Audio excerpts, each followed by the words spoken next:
Bonjour, retour sur le plateau de la GovTech Lounge ici à Vivatech, Acteur Public TV. Je vous accueille pour parler d'un sujet qui est presque à l'honneur sur Vivatech cette année, puisque dans différents aspects, vous allez pouvoir voir des démonstrations. Alors, pas exactement de notre sujet, puisqu'on sera plutôt sur de la réalité virtuelle, alors que nous allons parler de réalité augmentée pour bien comprendre la différence et bien comprendre aussi ce qu'on peut en faire comme usage dans le secteur public. J'ai le plaisir de recevoir deux experts, s'il en est. Messieurs, bonjour. Bonjour. Bonjour Laurent Card.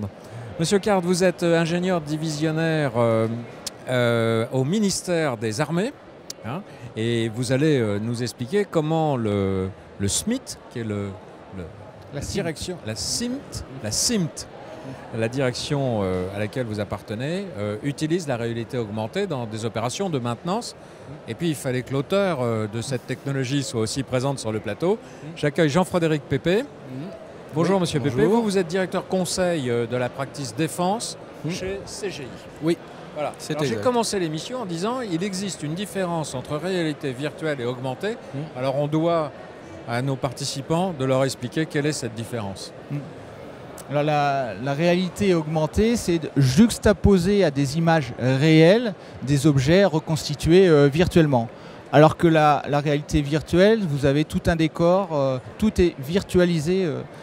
Je suis sorti de la réalité. Exactement, vous êtes sorti de la réalité. Le contexte, bien sûr, veut se rapprocher d'un scénario réel.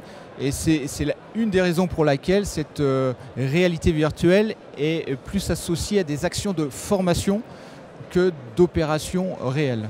Oui, et notamment de maintenance. Et voilà. De maintenance. Là, en effet, l'opérateur de maintenance a un besoin très fort d'être en contact avec la réalité. Et en revanche, pour l'aider, l'idée de la réalité augmentée, c'est de lui apporter quelques objets, quelques informations qui se juxtaposent sur les images réelles qu'il voit. Voilà, pour l'aider dans sa tâche. Exactement. Alors, on va, d'ailleurs, pour comprendre quel usage vous en faites à la CIMT, on a un petit film alors, en vous retournant, peut-être, Monsieur Pépé, vous allez pouvoir le commenter. On va le lancer, ce film. Si la régie, voilà. Alors là, on est dans les ateliers de la CIMT, c'est pas pratique pour vous. Donc là, on est à Satori, justement, dans les ateliers de la CIMT. Et ce film a été réalisé, en fait, suite à la fin du challenge Poke & Go qu'on a réalisé avec notre partenaire Cap Digital. Sur deux des usages autour de la réalité augmentée. Alors là, on est dans la réalité d'un atelier, on voit qu'il y a des machines et autres, et on comprendra. Voilà.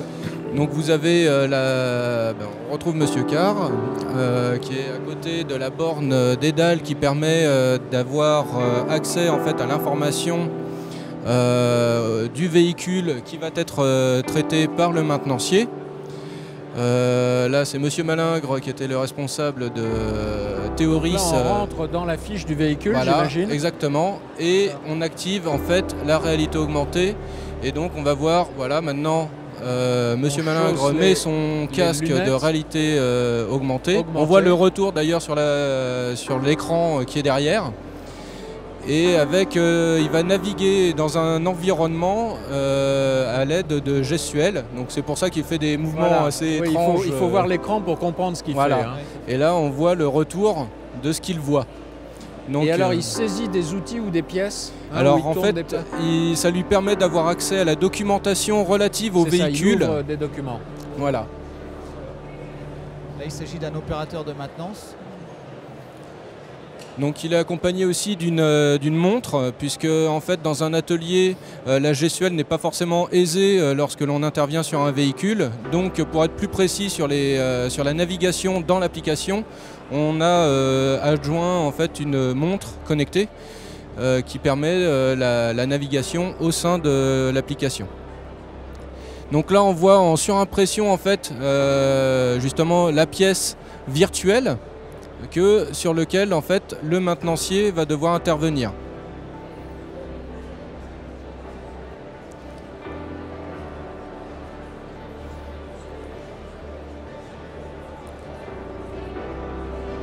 Donc il s'agit bien entendu d'une assistance, puisque ça permet en fait à l'opérateur, lorsqu'il se pose des questions, d'avoir accès à la documentation, à des procédures de type tuto mais virtualisées, puisqu'il va voir en surimpression la pièce sur laquelle il doit intervenir sur le véhicule. et avec les procédures d'accès à cette pièce. Voilà. Alors, je suis désolé, M. Pépé l'a très bien fait, mais c'était un peu naturellement à vous de le faire, puisqu'on vous voit, c'est dans l'atelier. Et que j'étais présent aussi. Mais vous l'avez très bien fait. Voilà. Mais bon, vous étiez mal placé là, pour faire ce commentaire. Donc, on a compris, on est dans un atelier de maintenance, là, la CIMT, c'est le maintien en condition opérationnelle des matériels terrestres. On voit que c'est interarmes, d'ailleurs, on a vu un marin, hein, et puis des gens de l'armée de terre aussi. Et on comprend mieux qu'on n'est pas dans de la réalité virtuelle, on reste dans l'atelier, on a l'environnement, on parlait des machines, donc il peut y avoir des dangers, etc. On permet un accès à toutes sortes d'informations pendant l'opération de maintenance, c'est ça? Voilà, c'est ça. L'objectif pour nous qui recherchons la CIMT, un organisme de soutien qui avons la responsabilité quand même de plus de 4 millions d'équipements, on recherche à améliorer notre performance. Et un des irritants de nos opérateurs de maintenance, c'est l'accès à l'information. Je fais un acte de maintenance et je ne me souviens plus de certaines opérations. Je dois récupérer l'information, aller dans un bureau, ouvrir un autre système d'information qui sont soclés. Donc l'idée maîtresse, l'esprit, c'est d'apporter le système d'information à l'opérateur. Et l'opérateur qui a les deux mains occupées. D'où l'idée d'avoir des lunettes à réalité augmentée. C'est bien ça, nous, notre idée première. Lui permettre d'accéder à de l'information, mais également de collecter cette information, de rendre compte de ce qu'il fait directement. Alors, il peut le faire comment? Avec des gestes. Donc, il choisit, en fait, vous imaginez devant le véhicule et sur sa gauche et sur sa droite des tableaux. Des tableaux où il retrouve de la documentation, des tutos aussi, des tutoriels, des vidéos, et aussi des actions, des boutons où il clique. J'ai fait cette opération, j'ai fait cette opération. Ah oui, il y a une checklist, il signale ce qu'il a fait. Exactement, voilà, ce sont les intéressant aussi. Les il choses peut avoir possibles. Des tutos, c'est-à-dire cette pièce pour la sortir, la démonter ou la remonter. On lui rappelle les gestes de la procédure. Et là, c'est un gain de temps quand même estimable, très estimable. Et on évite des tâches sans plus-value. Aujourd'hui, beaucoup d'informations sont recopiées à la main sur un document papier à côté du véhicule pour ensuite être ressaisies dans un système d'information. Alors, ça pose plusieurs questions. Alors, la première, c'est qu'il faut centraliser toutes ces informations pour les rendre disponibles par le système. Je suppose que c'est une des problématiques de départ. Vous disiez combien de millions de véhicules? Pas de véhicules, 4 millions d'équipements. Des véhicules, c'est environ 40 à 50 000. 4 millions d'équipements différents, donc on imagine que tu empruntes à des technologies, des plans et tous assez différents les uns des autres. Donc il y a une très grande diversité, il faut rendre cette documentation accessible. C'est un des premiers challenges à relever lorsque on veut utiliser la réalité augmentée. J'essaie de vous faire dire en fait comment dans une administration, une autre, on reviendra au ministère des Armées, mais une administration générale, on pourrait, à partir de la problématique de cette administration, utiliser la réalité augmentée. Prenons l'exemple d'une administration qui a beaucoup d'informations. Ça doit exister. Oui, beaucoup de documents. Peut-être pas tous numérisés. Alors d'abord, il faut... La première étape, bien entendu, c'est de numériser et d'avoir l'ensemble de cette documentation accessible. Après, c'est de la classer, puisqu'il faut établir un plan de classement de toutes ces données pour qu'elles soient accessibles rapidement par les différentes personnes qui en ont usage. Et après, ce sera de voir comment, avec la réalité augmentée, on peut répondre à un besoin fonctionnel. Dans le cadre de la CIMT, en fait, comme le disait M. Carr, c'était d'apporter l'information auprès de l'opérateur sans qu'il ait besoin de bouger. Ça, c'était un des premiers cas d'usage. Oui. Le deuxième, c'était d'avoir des tutos, des surimpressions qui lui permettaient de réaliser son opération tout en étant toujours auprès du véhicule.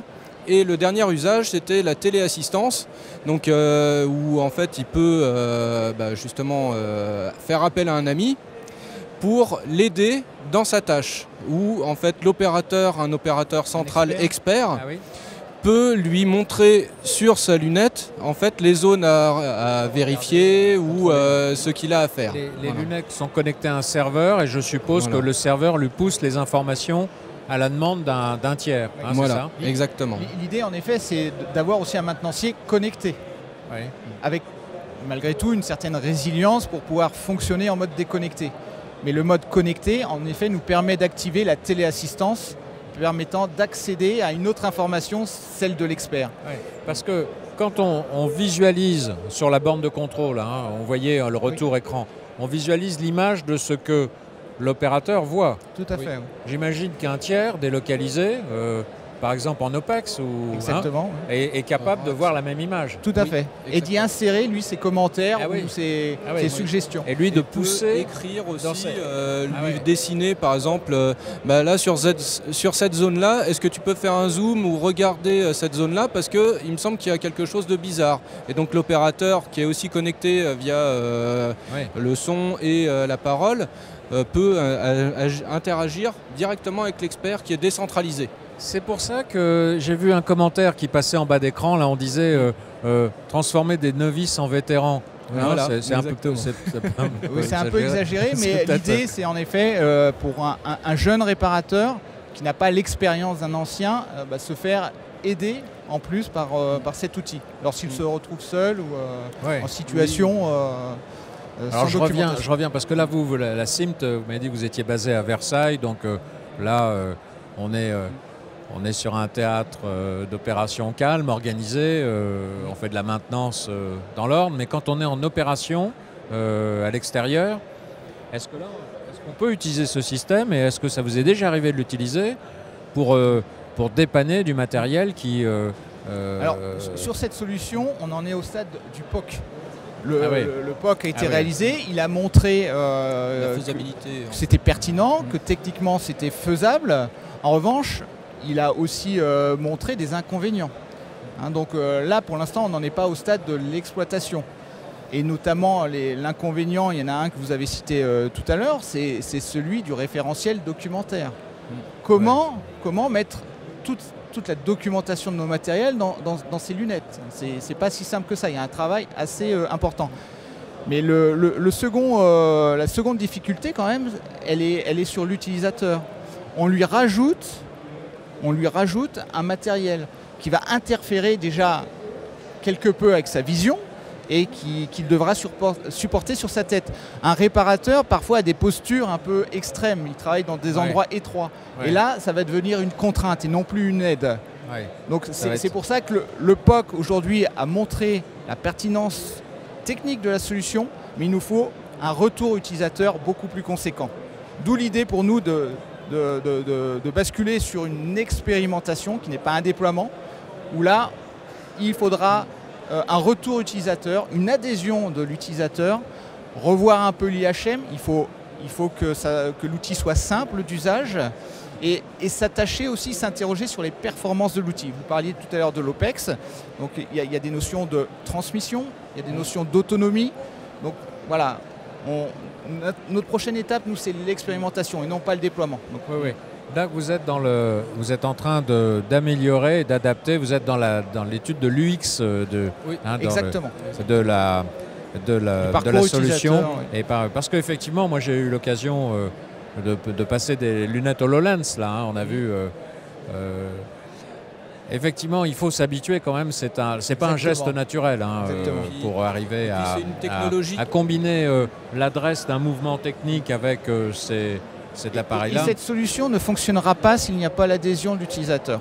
Voilà. Donc on a vu qu'il y avait des côtés positifs, des côtés négatifs. On doit travailler à améliorer encore les côtés positifs et surtout à diminuer les contraintes. Voilà, c'est un peu notre objectif à travers une expérimentation. Donc on ne peut pas dire aujourd'hui qu'on part sur un déploiement. C'est pas... Les effets positifs sont là. C'est très encourageant, c'est ce que vous voulez dire. Exactement, c'est prometteur. Oui, voilà, c'est prometteur. Et justement, quand on parle de ces améliorations, on pense à quoi ? Justement, en fait, on a l'aspect ergonomie, puisque là, sur les différents cas d'usage qu'on a traités lors des expérimentations, on était assez ciblé sur un type de véhicule, certaines tâches, et ainsi de suite. Donc, il faut travailler sur cette expérience utilisateur pour simplifier la navigation de l'opérateur. Il faut également travailler sur l'accès à la documentation. Comme le disait Monsieur Card, la documentation est très hétéroclite. Il y a beaucoup de fournisseurs pour l'armée de terre et beaucoup de matériel différent. On a des données éparses, très intéressant, comme on dit. Voilà. Et il y a aussi l'aspect modélisation 3D, parce qu'on a vu dans le film qu'il y avait des pièces qui étaient modélisées en 3D en surimpression. Donc ça, il faut avoir accès à ces éléments-là pour pouvoir les appliquer sur les différents types de véhicules. Et enfin, il faut aussi travailler sur les autres contraintes, parce que là, on avait les images dans la travée, mais il faut imaginer que c'est un contexte sonore très intense, parce que ça fait beaucoup de bruit, donc même avec un casque, on n'entend pas très bien les instructions, notamment en cas de téléassistance. Et donc on a quand même quelques améliorations à apporter, mais justement c'est ça qui est intéressant, c'est de continuer à progresser et d'être dans l'agilité, justement, de récupérer les différents retours des utilisateurs. Est-ce que vous ne pensez pas d'ailleurs que la généralisation passera par le fait que les constructeurs eux-mêmes livrent les matériels équipés, on va dire, peut-être avec avec le mode, enfin, comment on dit pas le mode d'emploi, mais la notice avec les plans, les datas que vous mettrez dans le serveur et les lunettes qui vont avec, de façon à ce que... Donc vous parlez des constructeurs des matériels. Oui, des constructeurs des matériels. En effet, il faudra ensuite spécifier, donc c'est la DGA qui procure aux forces armées les matériels. En effet, cela devra faire partie du cahier des charges d'inclure cette réalité augmentée dans les livrables, dans les fournitures du matériel. Que les systèmes soient à la fois interopérables et puis qu'on ait déjà virtualisé, peut-être avoir toutes les pièces en 3D, enfin, etc. Donc ça fait partie de la prochaine étape de l'utilisation de la réalité augmentée. Je voulais vous demander, Monsieur Pépé, vous qui êtes chez CGI en charge de cette practice, alors bien sûr vous êtes défense, mais si on allait un peu plus loin, où est-ce que dans le secteur public on pourrait, et où est-ce que chez CGI on réfléchit à la diffusion de cette technologie ? Alors la technologie de téléassistance a été développée en partenariat avec un avionneur très célèbre. On peut le citer. C'est Monsieur Airbus. Voilà. Airbus. Donc on a développé une solution qui s'appelle Maeva, qui permet de réaliser cette téléassistance, mais aussi de créer des classes virtuelles ou des salles de réunion virtuelles qui permettent à différentes personnes d'interagir, de partager plusieurs types de documentation. Cette solution, en fait, on l'a fait évoluer. On a des partenaires avec qui on travaille dans le domaine de l'industrie, notamment l'industrie ferroviaire ou dans l'énergie, où cette technologie peut être intéressante, puisque la téléassistance, notamment, ou la réalité augmentée au sens plus large est très intéressante dans ce cadre-là. Après, même on peut voir même plus loin dans le cadre du grand public. On est à Vivatech ici, voilà. Imaginons le futur. Exactement, on peut imaginer le futur, mais tout le monde regarde des tutos avant de faire ses travaux de plomberie à la maison. Ouais. Et ben pourquoi pas avoir ces lunettes à réalité augmentée qui présentent en fait le tuto, qui donne accès à certaines informations en même temps qu'on a les mains dedans, bien et de pouvoir faire un travail de qualité même à la maison. Voilà, ça c'est la version plus grand public. Voilà. Voilà. En tous les cas, merci pour ces explications, parce que moi ça m'a permis de faire une différence réelle et pas virtuelle du tout entre la réalité virtuelle justement et la réalité augmentée. Je crois que c'était important.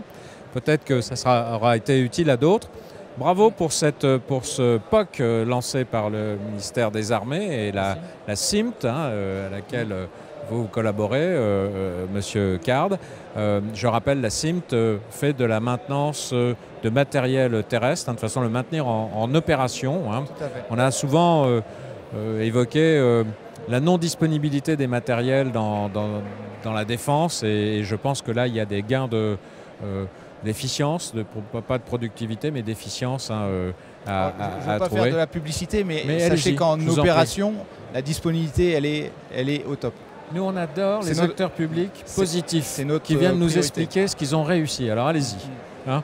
Oui, ça, c'est par rapport à c'est notre préoccupation, c'est bien les opérations extérieures et fournir à nos hommes et à nos femmes les ressources en moyens disponibles pour qu'ils accomplissent leur mission.